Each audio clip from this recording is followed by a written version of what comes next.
Bonjour et bienvenue, voici notre tour d'horizon économique, géopolitique, énergétique et boursier. Nous sommes le mardi 21 mars et pour comprendre comment tourne la planète finance, c'est sur la bourse au quotidien et nulle part ailleurs.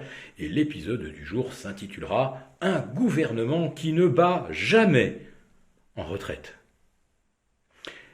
Le président a donc pris la parole à 13 heures au JT devant une clientèle tout acquise parce que le JT de 13 heures est plutôt regardé par les seniors.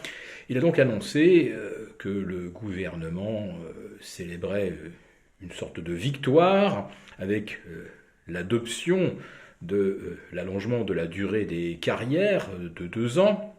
En fait, il n'y a pas eu de vote favorable à la retraite, c'est juste que la motion de censure a été rejetée exactement comme les marchés l'avaient anticipé. Et oui, hier soir, vers 20 h, je regardais les futurs du CAC 40, nos OAT, et il n'y a eu strictement aucune réaction ni sur les taux courts, ni sur les taux longs, ni sur les futurs du CAC 40. Le marché avait donc parfaitement anticipé que la motion de censure serait rejetée.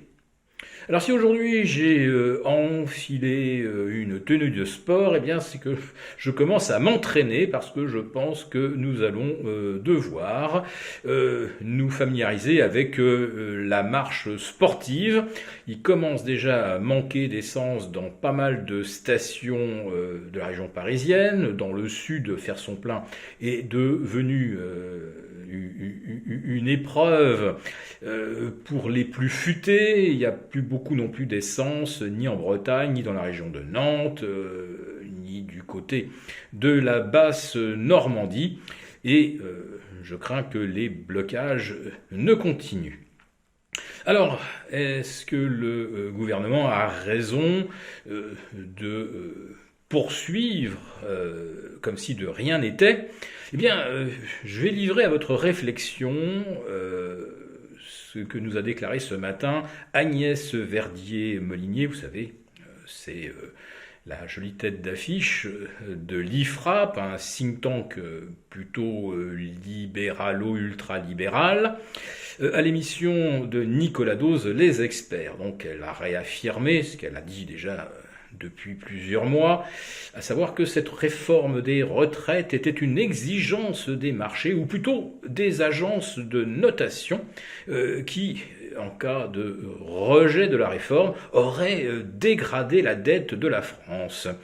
Ah, ces déficits liés aux retraites sont insupportables. Imaginez, ça pourrait se chiffrer à 12-15 milliards à l'horizon 2030.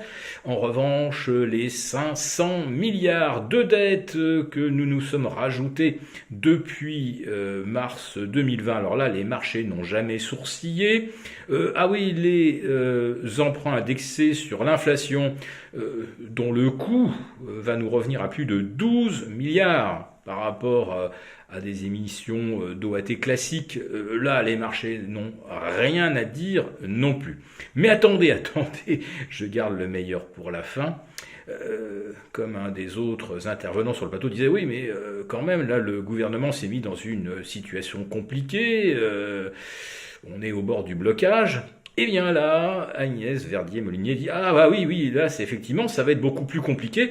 Et si le gouvernement ne peut pas poursuivre ses réformes, eh ben on risque d'être dégradé. » Autrement dit, on n'adoptait pas la réforme des retraites, on était dégradé. On l'adopte et ça coince derrière, on va être dégradé.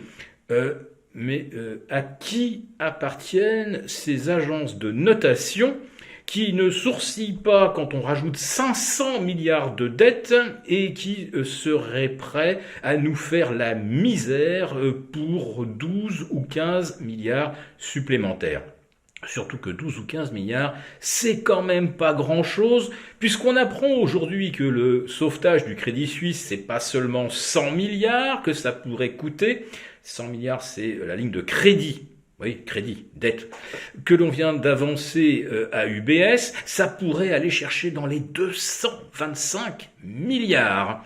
Autrement dit, 20 fois le déficit hypothétique du régime des retraites françaises. Mais attendez, 225 milliards, ce n'est encore rien à côté de la déferlante de liquidités que les banques, que la Fed s'apprête à faire pleuvoir sur les banques régionales. Je m'explique. Jeudi dernier, Janet Yellen fait cette déclaration très imprudente. Elle explique que les banques régionales n'ont pas vocation à être sauvées car elles ne sont pas systémiques. Donc on s'est mis immédiatement à craindre un bank run, c'est-à-dire tous les clients fichent le camp des banques régionales pour se réfugier dans les géants systémiques. Eh bien, on comprend qu'à la Maison-Blanche, ça a dû tanguer un petit peu, à la fête de New York également. Donc, ce qui se dessine, c'est que finalement, tous les dépôts des épargnants, des entreprises dans les banques régionales seraient eux aussi garantis à hauteur de 225 000 $. Oh, probablement beaucoup plus.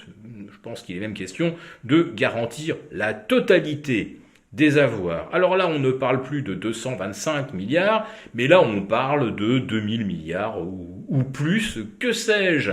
Et oui, quand il faut sauver le système bancaire, de l'argent magique, il y en a beaucoup, et même en mode all-in. Et c'est exactement ce que je décrivais dans ma vidéo d'hier. On est effectivement sur du all-in monétaire. Alors c'est pour ça qu'hier je me suis pas tellement étendu sur le rebond du CAC 40, tout simplement parce que quand on déverse de l'argent, on sait que la bourse monte. Mais là, ça commence à devenir vraiment impressionnant puisqu'on est à plus 5% en l'espace de 24 heures. On passe de 6790 à 7150, autrement dit on vient déjà de retracer plus de 60% du terrain perdu depuis hier matin. C'est absolument merveilleux. Vive l'argent magique et vive les agences de notation.